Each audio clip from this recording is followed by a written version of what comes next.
TV KPM. Aduh, meleculah pula. Nak letak apa ni? Orang kata letak kicap untuk buat gigi. Aloe vera. Bolehlah. Aloe vera kita potonglah sikit ya. Oh, pisau ni kena berhati-hati ni. Okey. Oh, nampak macam ada gel lah aloe vera ni. Saya letaklah sikit dekat tangan saya ni. Dekat lecur ni. Aduh, pedihnya. Nisa, apa yang Nisa buat tu? Cikgu.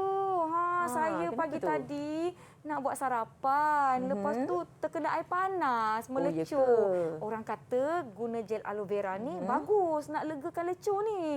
Macam ni, bagus, cikgu. betul tu. Memang gel aloe vera digunakan untuk menghilangkan lecuran. Mengurangkan lecuran lah, mengurangkan panas dan juga kesan lecuran tersebut.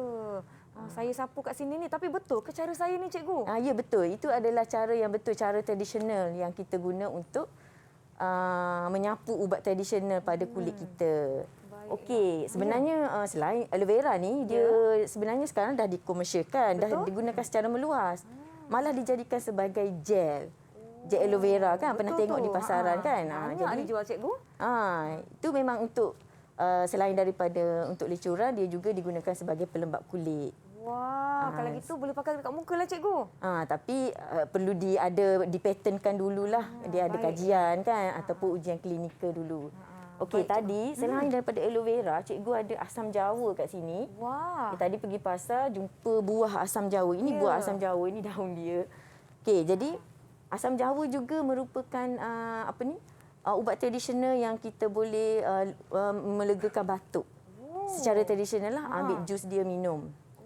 Okey, selain daripada tu, yang menariknya, selain daripada ubat, dia juga boleh dijadikan bahan pencerah kulit. Wah, cantik. Secara tradisional lah kan. Lagi selamatlah kita buat sendiri. Maknanya, cikgu, selain daripada dijadikan ubat secara tradisional, macam saya kecil-kecil dulu, mak selalu bagi minum air asam jawa. Nak legakan tekak musim panas.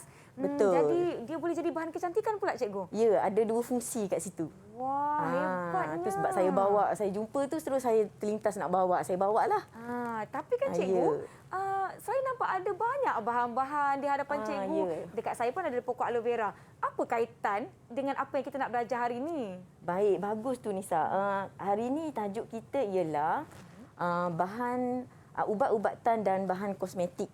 Wah, menarik. Okey, menarik. Kita banyak aktiviti hari ini selain kita nak belajar tentang ubat dan kosmetik. Ya, baik. Itu tajuk hari ini, tajuk kimia KSSM tingkatan 5. Ya, saya pasti murid-murid di rumah juga, rakan-rakan saya yang sedang menonton sekarang ni, semua tak sabar-sabar nak tahu dengan lebih lanjut apa yang kita nak belajar hari ini dan aktiviti yang akan kita lakukan bersama-sama. Tetapi untuk mengetahui dengan lebih lanjut siapakah guru kita pada hari ini, siapakah sebenarnya Cikgu Ni Adewati kita ni, jom kita saksikan profil beliau.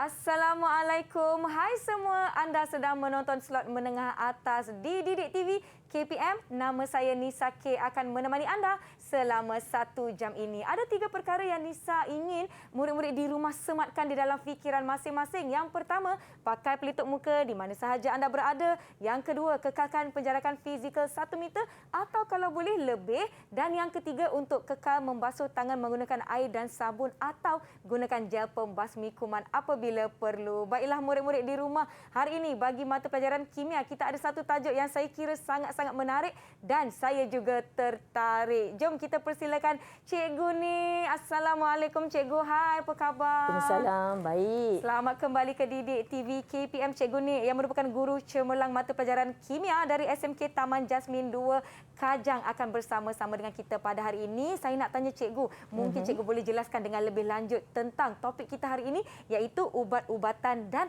kosmetik. Silakan Cikgu. Baik, hari ini tajuk kita ialah ubat-ubatan dan kosmetik. Ya. Okey, yang pertama sekali ialah kita nak mengetahui tentang kategori ubat. Kita ada 2 jenis ubat, iaitu ubat tradisional dan juga ubat moden. Betul. Mewajarkan penggunaan ubat. Kemudian kita pergi kepada bahan kosmetik. Baik. Dan mewajarkan penggunaan bahan kosmetik dalam kehidupan harian kita. Itu kita punya objektif pembelajaran pada hari inilah. Baiklah, saya kira murid-murid di rumah semua sedang bersedia untuk sesi kita pada pagi ini. Sebelum kita mulakan apa-apa aktiviti, saya nak jemput Cikgu Nik untuk kita sanitasi tangan kita bersama-sama. Silakan Cikgu. Saya juga ada gel pembasmi kuman yang bersaiz poket. Senang ya Cikgu. Saya bawa ke mana-mana sahaja. Mudah untuk kita sanitasi tangan kita, kekal bersih dan kekal selamat insya-Allah. Murid-murid di rumah, saya harapkan anda semua sudah bersedia. Ini tajuk tingkatan 5 ya Cikgu. Ya, jadi bagi rakan-rakan calon-calon SPM, inilah tajuk untuk kita sama-sama pelajari. Dan bagi rakan-rakan lain yang menonton, mungkin ini sesuatu yang baru yang anda ingin dapatkan informasi daripada kami di sini. Boleh sediakan buku, boleh sediakan kertas, boleh sediakan buku nota, buku teks, apa saja bahan rujukan. Jom kita nak mulakan sesi pembelajaran kita. Saya nak persilakan Cikgu Nik. Silakan Cikgu Nik. Kita ke smartboard ajaib kita. Smartboard ajaib kita sekiranya ada. Silakan Cikgu. Sebelum kita mula pada kita tadi Cikgu dah bagi tahu objektif pembelajaran kita ialah kita ada yang pertama ini ialah kita nak belajar tentang ubat. Ya, baik. Okey, kita ada ubat tradisional dan juga ubat moden. Betul. Okey, kita pergi pada ubat tradisional dulu. Okey, banyak ubat tradisional, contohnya yang macam Cikgu bawa ni lah. Bawang putih, halia, asam jawa. Saya nampak ada kunyit, Cikgu. Kunyit ada. Cikgu pun bawa serbuk kunyit ini yang telah diproses. Baik. Okey, sebenarnya dekat luar pun banyak. Cikgu bawa pokok pandan sebagai pewangi. Okey, itu maknanya pokok yang cikgu bawa ni termasuk dalam tajuk kosmetik jugalah. Baik. Tapi cuma kita nak fokus kepada ubat tradisional dulu. Okey, Nisa pernah tak menggunakan ubat tradisional, contohnya ada sesema ke kan? Ya, kalau sakit dulu tekak ke kan? Ibu saya akan rebuskan macam-macam lah, kunyit lah, halia untuk beri saya minum. Tengok kalau macam demam ni, kalau tak kebah baru ke klinik. Biasanya secara tradisional dahulu. Bagus. Betul cara Ibu Nisa buat tu. Maksudnya kalau kita sesema, orang zaman dahulu dia kalau sesema mereka akan gunakan asam jawa ataupun halia. Kan masyarakat Melayu memang banyak guna halia lah. Betul. Terutamanya musim sekarang ni musim sejuk. Halia sejuk. bukan setakat nak hilangkan sesama tapi dia untuk memanaskan badan. Okey, memanaskan badan dan juga menghilangkan ataupun mengurangkan sesama. Lepas tu barulah kita pergi jumpa doktor lah kalau untuk zaman sekarang kan. Baiklah. Kalau Nisa kata hari tu mak Nisa buat jus kan. Apa kata hari ni kita nak buat jus halia? Wah. Cikgu nak buat dengan saya jus halia? Ya, nak buat dengan Nisa jus halia. Cikgu ada 2 set. Baik. Untuk kita buat jus ni hari ni. Okey, jus ni sebenarnya kalau dekat rumah kita rebuslah halia tu. Kita masak and then kemudian kita minum air lah, minum yang telah suam lah. Tapi dekat studio ni cikgu sediakan air suam. Okey, kita tak masak lah. Sama juga khasiat dia. Okey, khasiat dia sama. Kita tumbuk halia. Baik. Nisa boleh ni lah. Kita boleh mula menyediakan ni lah. Baiklah Cikgu. Okay. Saya pasti murid-murid di rumah semua tertanya-tanya macam mana nak menghasilkan air halia ni. Kita akan berhenti seketika sebelum kita sambung sesi kita dan kita akan lakukan bersama-sama. Selepas ini murid-murid jangan ke mana-mana. Kembali selepas ini di slot menengah atas di Didik TV KPM.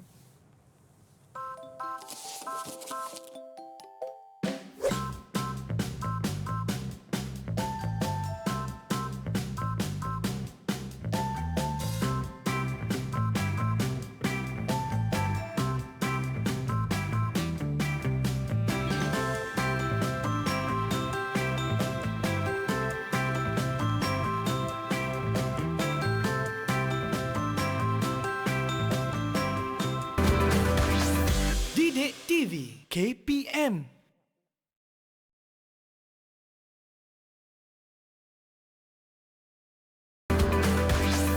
Didik TV KPM. Selamat kembali menonton slot menengah atas di Didik TV KPM. Masih bersama saya Nisa dan Cikgu Nik dari SMK Taman Jasmin 2 Kajang Selangor. Kita nak sama-sama melakukan eksperimen ataupun aktiviti menghasilkan air halia. Jom Cikgu kita lihat sekali lagi bahan-bahannya Cikgu. Apa yang kita ada di hadapan kita ni? Baik, untuk penyediaan jus halia kita hari ini, kita ada halia. Halia, okey, murid di rumah. Cikgu telah potong halia ni. Yang telah dipotong secara berkeping-keping ya Cikgu? Baik. Kepingan kecil, kepingan nipis. Kita ada air suam. Air suam. Okey, kalau dekat rumah kita boleh guna air panas. Ataupun kita nak rebus, rebus di atas halia dapur. tadi. Boleh. Okey. Ini dua saja bahannya Cikgu? Ya, dua saja. Sangat ringkas. Okey, jom kita mulakan. Okey, baik Nisa. Sebelum tu, okey, disebabkan ini tajuk ubat, cikgu nak bagi tahu dulu murid. Okey, apakah yang dimaksudkan dengan ubat? Boleh. Okey, ubat ialah bahan kimia. Okey, walaupun ubat ni tradisional, masih ada bahan kimia dalam tu. Baik. Okey, bahan kimia yang boleh merawat dan mengurangkan kesakitan. Itu maksud ubat. Okey. Marilah kita buat. Jom, saya dah tak sabar. Murid-murid di rumah, saya rasa mereka sempat tu lari ke dapur cari halia. Baiklah. Perkara pertama kita kena buat ialah simple, senang saja. Kita guna halia ni. Ya. Okey, cikgu dah sediakan lesung. Baik. Kat sini kita ada 3 lesung, boleh gunalah yang mana-mana. Boleh Cikgu. Okey, masukkan halia. Berapa keping agak-agaknya? Saya Kita rasa mengikut berapa banyak yang kita nak hasilkan. Betul tak Cikgu? Mengikut air yang kita ada lah. Okey. Okey. So kita Tumbuk. kita tumbuk. Okey. Tak apa Cikgu, tumbuk je. Tumbuk je. Uish. Dah berbau halia dekat studio kita ni. Mungkin terkejut dia murid-murid di rumah. Okey, Buka Didik TV. Alamak, tengah menumbuk. Sebenarnya kita sedang belajar mata pelajaran kimia bagi tajuk ubat-ubatan dan kosmetik. Risau nanti orang ingat kita buat sambal. Tak, kita sebenarnya memang ini adalah ahli farmasi guna untuk dia menghancurkan ubat-ubat tradisional lah. Baik, sekarang ni nampak tak? Okey. Saya punya kunyit ni Lebih dah kurang hancur. lah. Kunyit pula halia. Halia. Nampak? Halia. Sedapnya bau halia Cikgu. Ya, selalu orang buat rendang kan. Ya. Rendang, halia, kunyit ni sebenarnya bukan untuk bahan masakan je lah. Betul. Kalau kita kisar terus menggunakan pengisar elektrik, boleh ke Cikgu? Lagi boleh sebenarnya, tak ada masalah. Okey, mungkin ada orang Lagi banyak jus dapat kan. Saya dah tumbuk ni Cikgu, saya rasa cukup hancur. Saya suka dia tumbuk kasar-kasar sikit Cikgu. Ya, betul. Cikgu pun suka kasar-kasar juga. Betul. Sebab nanti ada orang dia suka makan halia tu. Ya, Halia betul. yang kasar-kasar tu kan. Ada orang dia suka jus saja. Baik, So tengok pada orang lah. kita dah tumbuk ni. Saya rasa dah cukup dah ni, cantik dah ni. Okey, apa yang kita perlu lakukan? Kita ambil spatula ni. Baik, spatula juga. Kita masuk dulu dalam cawan kita. Okey, baik. Gelas. Kita Sebab ini masukkan. jus kan. Okey, jadi Masukkan ke dalam gelas. Macam Cikgu sebutkan tadi, ada yang suka jus sahaja. Jadi bolehlah boleh. tapis. Ya, boleh tapis. Kalau ada penapis, boleh terus tapis. Macam Nisa sukalah nak merasa Nak gigit-gigit dia tu kan. Gigit isi halia ni. Sebab ianya sangat-sangat bagus untuk Rasa kesihatan. panas-panas sikit Betul. tu, betul. Sekarang ni ada produk teh halia dekat kedai kan. Jadi bukan yang sudah setakat diproses secara uncang ya, ya Cikgu. bukan setakat untuk dijadikan boleh dijadikan minuman santai kan, minum-minum petang. Maklumlah kita Malaysia ni cuaca panas dan sejuk, panas dan lembap sepanjang tahun. Jadi hujung-hujung tahun musim-musim hujan-hujan tu kan Macam ni sejuk. Kan? Bolehlah Kalau minum. negara 4 musim memang mereka tanam halia secara besar-besaran lah. Jadi bila tiba musim sejuk, okey, dia akan gunakan halia ni buat sebagai minuman, buat sebagai kita panggil halwa untuk makan kudap kan. Baik. Okey, saya kita dah masukkan letakkan. air suam. Jom, kita masukkan air suam ke dalam gelas kita. Berapa banyak Cikgu? Penuh gelas lah ya? Lebih kurang 3/4 gelas lah. Baik. Okey, lebih kurang macam ni. So ini cikgu potong hiasan dia. Ya. Sekarang kita dah ada jus. Dah siap ke ni Cikgu? Dah siap sebab air tu dah air suam. So dia boleh mengeluarkan bahan kimia yang ada dalam jus tu lah. Ya. Boleh dijadikan sebagai ubat. Ya, seperti tadi Cikgu ada sebutkan kita boleh gunakan air panas ataupun kita boleh terus rebus. Di atas api. Tapi kalau kita rebus Cikgu, adakah kita perlu menumbuk dahulu atau kita masuk je seketul-seketul? Kalau atau rebus, kita hiris? kita setakat hiris saja Iris bolehlah. sahaja. Baiklah. Saya nak cuba minum tapi maklumlah kita kena menjaga SOP dengan memakan pelitup muka di sini. Saya akan minum selepas ini. Saya nak bagi dia keluar dulu. Bagi jus dia keluar dulu. Ya, dan meresap ke dalam air. air. Baiklah, jom kita biarkan dahulu seketika di sini. Murid-murid di rumah tu sempat tu sambil kita berbincang di sini mengenai bahan kita dan tentang ubat-ubatan. Sempat diorang buat kat rumah. Baik. Jom kita teruskan cikgu. Silakan cikgu. Okey. Tadi ialah ubat tradisional. Sekarang kita nak belajar pula tentang ubat moden. Ubat moden. Sebenarnya Nisa, ubat moden ni pun sebenarnya dihasilkan ideanya datang daripada ubat tradisional. Sebab orang zaman dahulu memang merawat, mengubati penyakit memang menggunakan bahan tradisional. Betul tu. Jadi bila zaman dah maju, teknologi dah berkembang, jadi bahan kimia daripada ubat-ubat tradisional ni dikaji dan dibuat semula. Kita panggil ubat sintetik atau ubat moden. Okey, so kat sini cikgu ada cikgu akan tunjukkan ubat moden. Ubat moden kita ada beberapa kategori. Kalau ubat tradisional, kalau untuk sesama kita guna buah ini, lia dan sebagainya kan. Tapi kalau ubat moden, okey, ubat moden kita ada. Okey, ini cikgu dah. Okey, kita ada 5 kategori. Sakit tertentu kita ada ubat yang tertentu. Contohnya kita ada yang pertama ialah analgesik. Ya. Okey, analgesik kita pergi kepada kategori dulu. Baik. Yang kedua ialah antimikrob. Yang ketiga ialah ubat psikotik. Okey, yang keempat ialah anti-alergi. Dan yang kelima ialah kortikosteroid. Okey, ini 5 kategori ubat moden. Baik. Okey, yang murid kena kena tahu. Baiklah, kita pergi satu persatu. Ubat analgesik.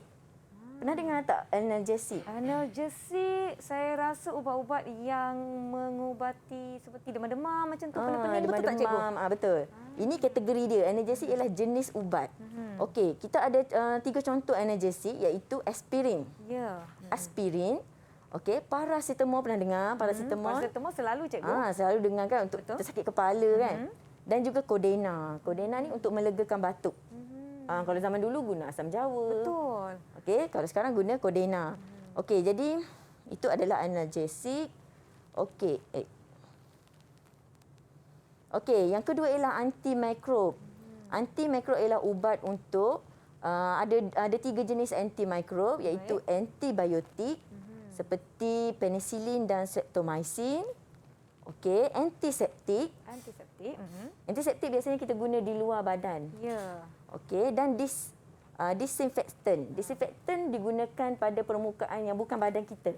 Disinfektan ni banyak sangat digunakan di dalam musim-musim endemik ni, betul tak cikgu? Betul. Untuk membersihkan permukaan di rumah. Permukaan, kan. Alright. Kemudian kita pergi kepada jenis ubat yang ketiga iaitu ubat psikotik. Bila sebut pasal psikotik mesti teringat pasal mental. Ya, kesihatan kan? mental.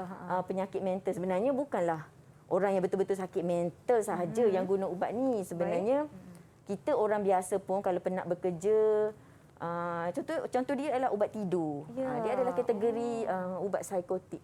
Contohnya ialah haloperidol, okey, chlorpromazine dan clozapine. Itu adalah ubat-ubat psikotik. Baik. Kategori yang keempat ialah ubat anti-alergi. Selalunya fungsi dia satu sajalah untuk mengubati atau merawat alergi. Ya. Okey. Alergi ni biasanya melibatkan hidung berair. Betul, gatal-gatal kan. Dan kegatalan pada bahagian muka. Betul. Okey, yang kelima ialah ubat kortikosteroid. Okey. Ubat kortikosteroid ini ialah contoh ubatnya adalah seperti betamethason, Kevelerate ataupun prednisolone. Okey, ini contoh yang digunakan secara komersial lah. Ya. Sebenarnya sebab ini tajuk baru. Baik. Sebelum ini tingkat 5 kita tak belajar kortikosteroid ini. Okey, ini adalah untuk memberi kelegaan pada kawasan yang radang. Dan juga mengurangkan bengkak, kemerahan, gatal-gatal dan tindak balas alergi, asma ataupun artritis. Baik. So kita dah habis 5 kategori ubat. Okey. Jadi cikgu kumpulkan sekali lah. Ubat tu ada 2 kategori. Ya. Tradisional dan juga modern.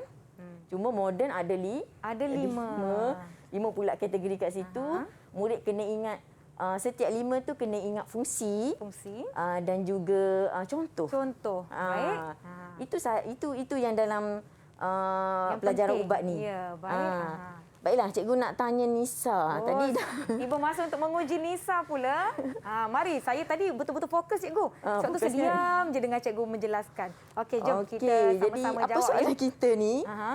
Pernyataan manakah benar tentang aspirin? Macam dah tanya tadi kan? Ingat ke Okey. tak? Sebentar ya, tadi cikgu ada sebutkan tentang aspirin yang A melegakan kesakitan, B merangsang aktiviti dan otak, C membunuh dan merencatkan pertumbuhan bakteria, D menyebabkan ketagihan jika diambil berterusan. Bagaimana murid-murid di rumah, apakah jawapan anda? Kita dengar. Okey, jawapannya bercampur-campur bau lah cikgu. Sekejap ya, saya rasa yang benar tentang aspirin adalah untuk melegakan kesakitan. Betul. Betul. Bagus. Yeah. Nisa murid yang bagus. Dia dengar cakap cikgu tadi. Okey, aspirin ni dia dalam kategori tadi ubat analgesik. Kategori yang pertama. Betul. Iaitu kategori untuk mengurangkan kesakitan. Okey, contoh kesakitan yang lain? Contoh kesakitan yang lain, aspirin ni untuk sakit kepala, demam. Sebab bawah analgesik ada juga contoh ubat dia paracetamol dan sebagainya. Apa lagi? Batuk. Batuk. Buat batuk. Itu sesama sakit dan batuk. Ya. Itu Baiklah. untuk aspirin ataupun kategori ubat analgesik kita. Baik. Okey. Sekarang kita dah pergi kepada kosmetik. Tetapi sebelum itu kan cikgu kan, setakat ini murid-murid di rumah kita telah pun berbincang mengenai dengan bahan semula jadi yang kita gunakan sebagai ubat tradisional. Contohnya sebagai air halia saya ni yang saya telah biar direndam seketika nak bagi halia khasiat dia tu lebih meresap ke dalam air dan bagus untuk badan yang ada angin, nak panaskan badan dan sebagainya. Dan kita telah pergi kepada 5 kategori ubat moden. Jadi kita akan beristirahat seketika kerana selepas ini kita akan pergi ke bahagian kosmetik. Jangan ke mana-mana, jumpa selepas ini di slot menengah atas Didik TV KPM.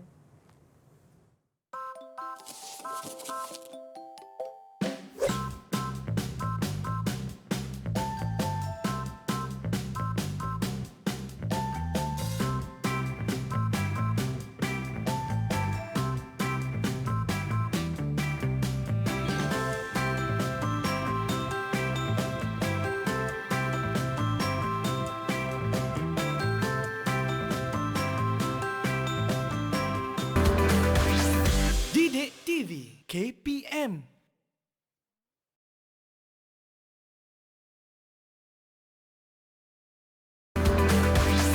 Didik TV KPM. Look young, fresh.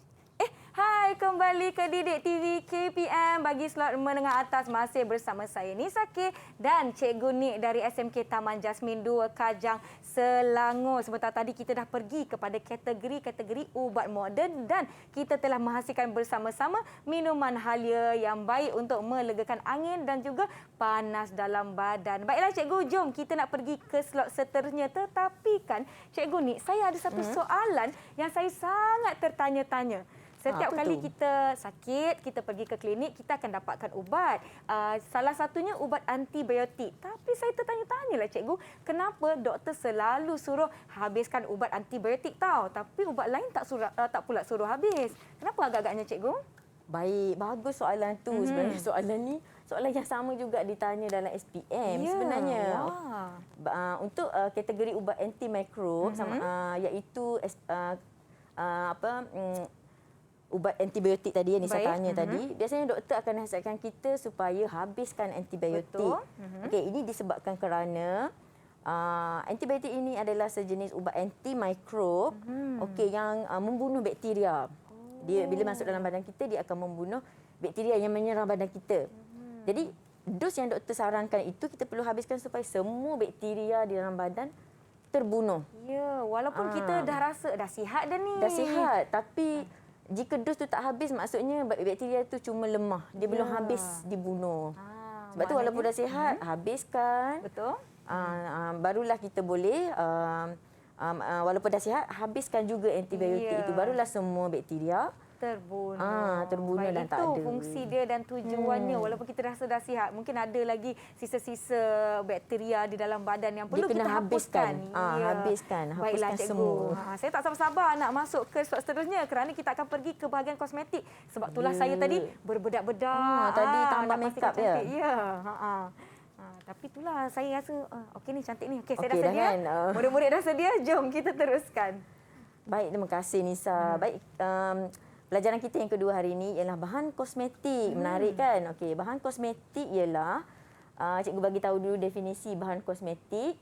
Bahan kosmetik ialah bahan atau produk yang digunakan secara luaran. Okey, 3 fungsi bahan kosmetik iaitu membersih. Membersih.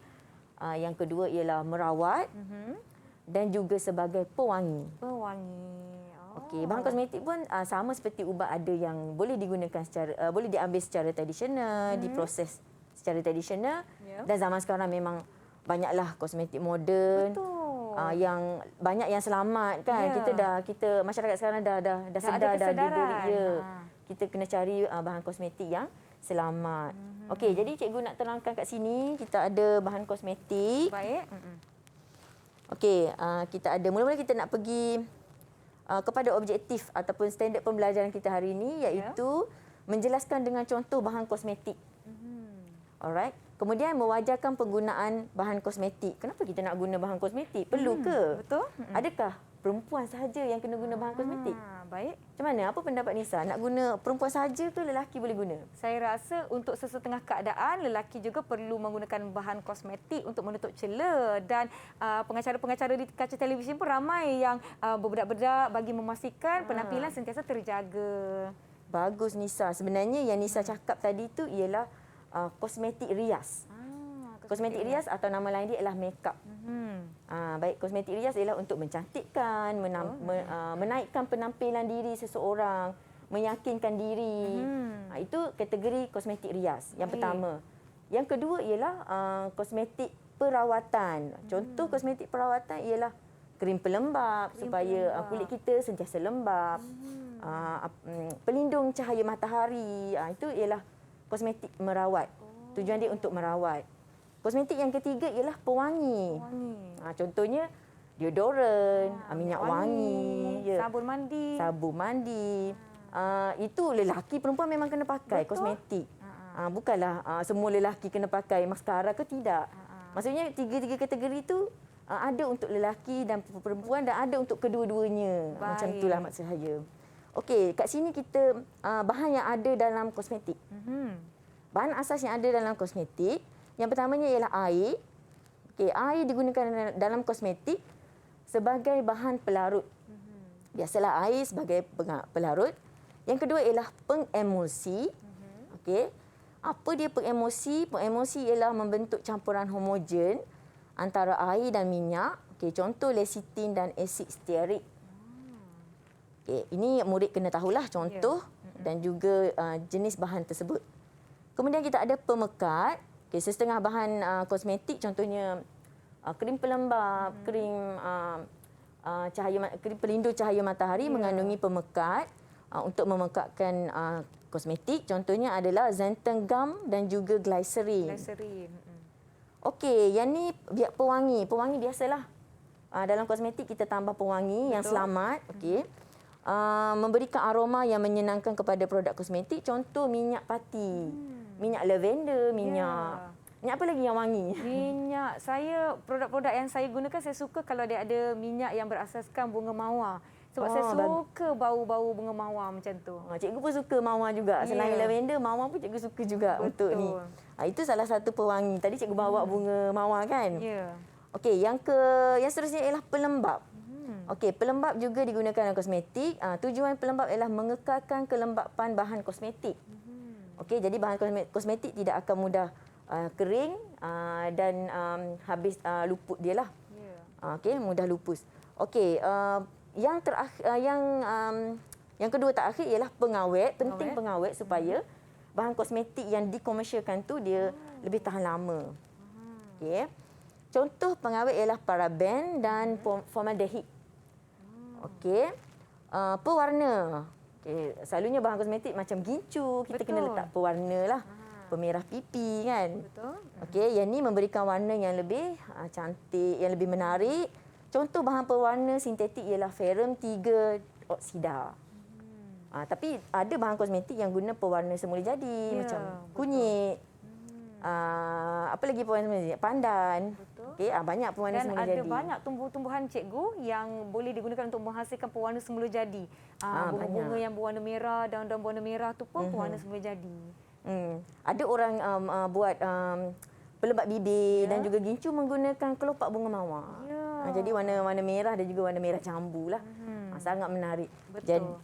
Jadi okey, ini macam mana kita nak mewajarkan penggunaan kosmetik. Wajar ke tak kita guna kosmetik? Semua orang kena guna ke? Wajib ke? Okey, sebenarnya wajar menggunakan kosmetik sebab kebaikannya ialah dihasilkan secara organik. Okey, itu yang mula-mula dihasilkan secara organik, menggunakan bahan yang ada di sekeliling kita, kemudian dikomersialkan secara meluas. Alright. Okey, kemudian kebaikan kosmetik, kenapa kena pakai kosmetik ialah mudah dihasilkan guna bahan semula jadi, selamat dan tiada kesan bahan kimia yang bahaya. Memang semua ada bahan kimia, tapi bila ada kajian dan juga kajian klinikal, kita akan menggunakan bahan kimia yang selamat sahaja. Walau bagaimanapun, kita ada keburukan kosmetik komersial. Okey, keburukan tu nanti kita akan tengok dekat poster murid-murid saya nanti. Tapi kan Nisa, ya saya. sebab kita tajuk kosmetik, kita nak buat masker nak. Jom cikgu. Masker muka. Masker muka boleh. ni dia kategori merawat. Baik. Wah, kita nak sama-sama buat masker, cikgu. Jadi apa bahan-bahan yang kita perlukan ni? Baik Nisa, bahan tak banyak je. Senang saja sebab ni masker tradisional. Baik. Okey, kita ada asam jawa. Asam jawa yang ini ke cikgu?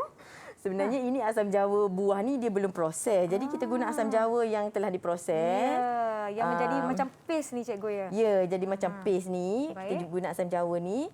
Dan kita ada tepung beras pulut. Tepung Nisa beras pun ada. pulut. Ni bukan tepung gandum, tapi ini tepung beras pulut. Tepung beras pulut ada boleh didapati di rumah masing-masing. Mudah didapati. Mudah didapatilah di Baik. Malaysia ni. Okey, caranya ialah senang saja. Kita ambil tepung. Okey, lebih kurang kita nak buat masker muka untuk mencerahkan kulit secara semula jadi. Wah. Okey, ambillah lebih kurang 2 sudu. Baik, jom. Okay. Saya akan masukkan ke dalam mangkuk ya cikgu. Masuk ke dalam mangkuk. Okey, 2 sudu. Baik. Okey, 2 sudu baik. Okey, kita ambil sedikit asam jawa. Okey, ketepikan bijinya. Baik. Ambil isi saja. Isi sahaja, sedikit saja. Baik, okey. Okey, ini Berlari murid-murid kita di rumah cikgu cari bahan-bahan di dapur. Asam jawa, tepung beras pulut. tepung beras pulut, asam jawa saja. Saya pula ya, saya akan ambilkan isinya saja, kita ketepikan bijinya. Okey. Tak apa kalau ada biji pun Tak tak apa, apa. ada biji nanti bila nak letak kat kulit kita boleh kita ketepikan. asingkan biji lah. Baik. Tak apalah, saya ambil je lah ni. Sebanyak pula saya letak. Okey, saya dah dapatkan Tak paste apa. asam jawa saya. Jom kita masukkan ke dalam mangkuk saya yang berisi tepung. Okey, kemudian Kemudian kita masukkan air. masukkan air. Okey, saya akan masukkan air sikit dalam mangkuk saya. Banyak ke sikit cikgu? Lebih kurang sikit je sebab kita nak buat masker tu bagi melekat dekat muka kan. Tidak dekat boleh terlalu kulit. cair ya cikgu. Ya, tak boleh terlalu cair lah. Kita nak kacau dia. Okey, kita kacau sebati. Jom. Bukan tepung beras pulut bukan untuk buat kuih onde-onde saja. Kita betul. boleh buat masker sebab ada setengah masyarakat dia memang menggunakan tepung beras pulut untuk buat bedak sejuk. Baik. Saya rasa kalau saya perlu tambah air sebab dia sedikit pekat. Tambah sikit-sikit lah ya cikgu air. Dia jadi macam krim. Ya. Macam krim dekat yang dijual dekat kedai lah, dekat bahan kosmetik komersial kan. Macam ni. Okey, saya akan kacau lagi. Mudah je. Ya, kemudian masker macam biasa Nisa pernah pakai masker kan seminggu Betul. sekali kita pakai masker. masker ni dia ada tiga jenis. Kalau Baik. kulit berminyak, selalunya masker yang digunakan ialah masker tanah liat. Oh, betul. Kalau jerawat, dia akan guna masker yang lain lah. Jadi yang asam jawa ni special untuk mencerahkan kulit. Baik. Kita bukanlah nak cerah macam kita nak jadi Seputih dinding. kita nak macam menghilangkan kesan cahaya matahari kan bila kita menyekatakan bersukan. tona wajah ya cikgu. Tona wajah kita nak dapatkan balik tona wajah kita lah. Nampaknya masker saya dah terhasil. Dia dah cantik cair dia. Kita boleh ambil menggunakan berus makeup, kita boleh oles kepada wajah kita. Okey, tunggu macam biasalah pakai masker, tunggu 10 ke hingga 15 minit sehingga masker muka kita kering di muka, kemudian kita boleh bilas dengan air.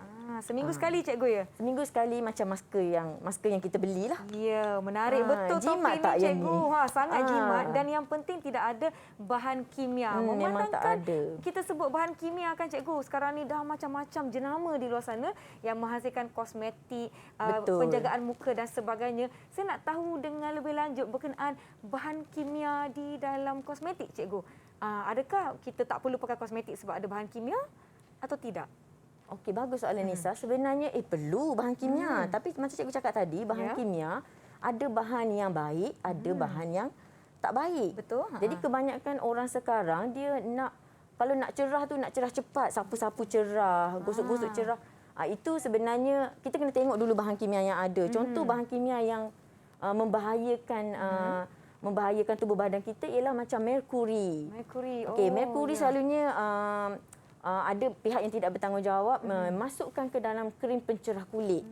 Merkuri ni memang cepatlah untuk mencerahkan kulit, tapi bahaya dia kepada kesihatan kita memang sangat kita kena berhati-hati. Kita kena berhati-hati, kita kena ada kesedaran. Betul tu. Okay. Selain merkuri pernah dengar yang lain tak? Selain merkuri saya rasa banyak sangat tapi ialah bahan-bahan kimia ni namanya panjang-panjang cikgu. Kadang-kadang kita tak teringat pula cikgu. Kalau macam tu Nisa boleh tengok ni poster murid saya yang buat, dia telah dia telah cari, cikgu suruh dia cari bahan-bahan kimia apa yang terdapat dalam, contohnya krim pencerah, kita ada kat sini krim pencerah kulit, krim jerawat kan, nak hilangkan jerawat dengan cepat. Okey, yang ini kita ada pembentangan daripada murid yang bernama Mugilan dari 5 Jujur yang mana dia telah membentangkan bahan bahaya dalam kosmetik. Contohnya krim pencerah kulit, Ada bahan apa ada tu? bahan terlarang merkuri dan boleh menyebabkan kanser kulit. Ya, sangat bahaya. Dan kita ada juga bahan terlarang tretinoin yang mengakibatkan kemerahan pada kulit dan kulit akan mengelupas. Oh ya, tretinoin. Baru saya teringat. Saya ada baca-baca tentang bahan-bahan bila kita nak beli barang kosmetik tu kan. Kita perlu membaca dengan baik. Ada lagi satu ni cikgu. Perkongsian daripada murid yang bernama Syarifah Sumayah dari 5 Ibnu Umar. Okey, jom kita lihat cikgu apakah perkongsian. Apa bahan lain dia yang dia ada? Contohnya di dalam penyembur rambut ya. Dia ada lima bahan yang berbahaya seperti acid azlic, meconazole, kita ada dexamethasone, kita ada plumbum, kita ada hydroquinone dan juga betamethason. Penyembur rambut dia ada bahan terlarang metilina klorida yang boleh mengakibatkan kanser kulit dan krim kecantikan yang mengandungi hydroquinone dan tretinoin serta betamethason yang mengakibatkan kemerahan pada kulit, meningkatkan sensitiviti kulit dan kanser kulit. Seperti yang cikgu ni ada sebutkan tadi, maklumlah kita mungkin nampak kesannya begitu laju dan cepat. Tapi ianya mengakibatkan keradangan pada kulit sebenarnya dan juga banyak. Pada masa akan datang ada risiko-risiko lain. Risiko lain lah macam kanser. Kanser ni dia tak datang secara cepat. Betul. Dia ambil masa yang lama lah. Itulah bahaya. Jadi kita kena sedarlah sebagai masyarakat. Cikgu sebagai wakil kepada masyarakat beritahu murid dulu. Kemudian murid akan beritahu kepada masyarakat lah. Itulah kita punya hasrat. Ya, jadi adakah ini sebab kenapa ada sesetengah bahan kosmetik yang telah dilarang sepenuhnya oleh pihak Kementerian Kesihatan Malaysia daripada digunakan rakyat Malaysia, cikgu? Betul, memang ada sangat banyak. Setiap tahun KKM akan mengeluarkan senarai bahan-bahan kosmetik yang bahaya dan tidak sesuai dipakai oleh masyarakat kita lah. Betul. Okay. Ada juga bahan kosmetik yang mengikut cuaca kita tak sesuai. Ada juga Dan yang paling penting ialah bahan kimia lah. Bahan kimia yang bahaya tidak boleh sesekali masuk ke dalam bahan kosmetik dan disapu ke kulit kita maupun dimakan. Baik, sekarang kita dah berbincang berkenaan dengan bahan-bahan kimia dan juga bahan berbahaya dalam kosmetik dan kita telah menghasilkan bersama-sama masker saya ni. Saya nak pakai tapi bukan sekarang lah. Nanti balik nanti mungkin malam nanti cikgu sebelum tidur saya boleh letak dia dalam peti dulu ke? Boleh letak dalam peti. Bolehlah, saya nak cuba sikit kan. Dekat tangan saya kot cerah lepas ni. Jom. Kita akan biarkan seketika, kita nak berhenti rehat dan kembali selepas ini di Didik TV KPM. Siapa macam ni cikgu? Tebal? Ya.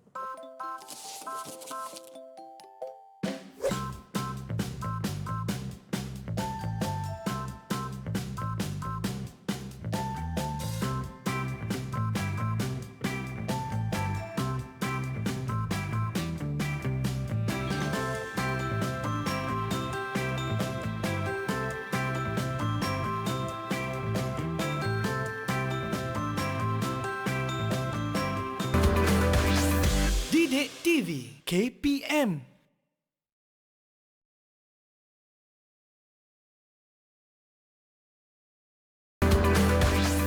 Didik TV KPM.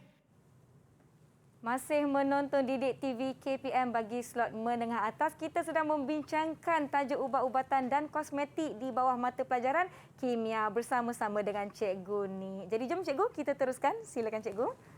Baik, jadi kita dah sampai ke pengisian yang kita yang ketiga. Jadi cikgu nak uji kat sini, cikgu nak uji murid-murid dekat rumah dan juga cikgu nak uji Nisa saya dekat studio. Boleh ke? Okey, satu soalan tentang kosmetik kat sini. Jom cikgu. Kita ingat kita jawab bersama-sama ya, murid-murid di rumah. Okey, soalan kita ialah tadi cikgu ada bagi bahan beberapa bahan dalam kosmetik. Soalan ini ialah apakah fungsi air dalam produk kosmetik? Apa tu? Air. A ialah memberi bau wangi. Okay, B memberi warna kepada produk. C memekatkan produk. Okay, dan D sebagai pelarut dalam proses penghasilan kosmetik. Yang mana satu tu? Fungsi air dalam produk kosmetik. Saya yakin dan rakan-rakan di rumah, murid-murid semua yakin jawapannya adalah D sebagai pelarut dalam proses penghasilan. Betul tak? Betul, Nisa. Betul. Memang air ni memang kategori air memang pelarut sebenarnya. Air pelarut bahan kimia dan semestinya pelarut bahan kosmetik. Baik. Sebagai kesimpulan, cikgu nak Nisa sebut 5 kategori ubat. Boleh tak? Boleh cikgu. Saya akan murid-murid kat rumah pun. 5 kategori ubat moden yang telah kita pelajari tadi.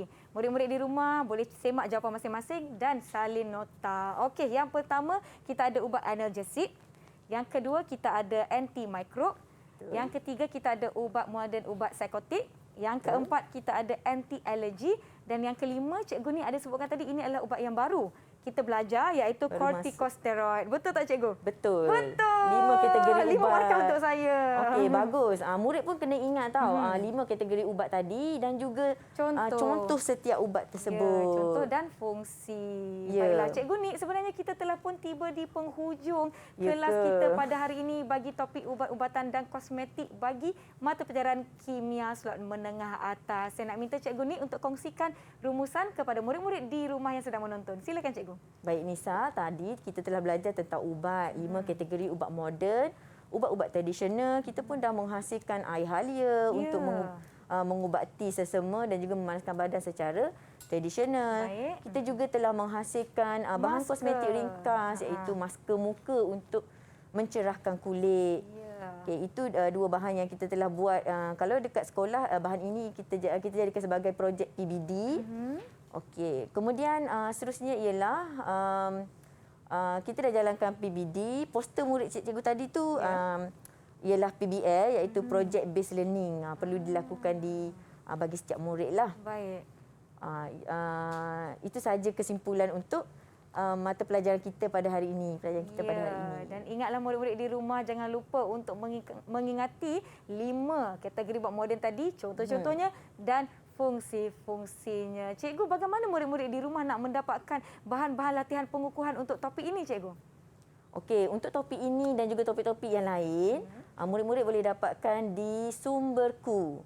Okey, pergi ke laman sesawan Sumberku. Di sana banyak bahan soalan, contoh-contoh, bahan banyaklah bukan daripada tajuk ini sahaja. Ya, betul tu. Jadi murid-murid boleh pergi ke pautan yang tertera di kaca televisyen anda untuk bahan latihan pengukuhan. Bukan setakat untuk tajuk ini, ada pelbagai dan banyak sangat bahan-bahan yang ada di dalam itu untuk anda memantapkan pengetahuan bagi sesuatu tajuk. Baiklah, saya nak ucapkan terima kasih banyak-banyak kepada Cikgu Ni Adewati daripada SMK Taman Jasmin 2 Kajang, Selangor. Terima kasih kerana bersama-sama dengan kami sepanjang 1 jam ini. Kita berbincang berkenaan dengan topik ubat-ubatan dan kosmetik. Kita dah buat air halia. Kita dah buat masker ni. Ini adalah ubat-ubatan tradisional ya, kosmetik. Kita dah tahu antara bahan-bahan terlarang, bahan-bahan kimia yang ada di dalam kosmetik, dan kita telah mewajarkan penggunaan kosmetik. Perlu atau tidak perlu? Untuk lelaki sahaja, untuk perempuan sahaja ke, atau untuk lelaki sekali? Baiklah, diharapkan apa yang kita kongsikan memberi manfaat kepada anda semua. Terima kasih sekali lagi Cikgu Nik. Saya harap dapat jumpa Cikgu Nik sekali lagi. Topik ini topik yang sangat menarik. Jangan lupa lakukan banyak latihan pengukuhan dan ulang kaji untuk memantapkan pengetahuan di dalam topik ini. Kita jumpa lagi di Didik TV KPM. Saya Nisa K. Bye, jumpa lagi. Bye.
Didik TV KPM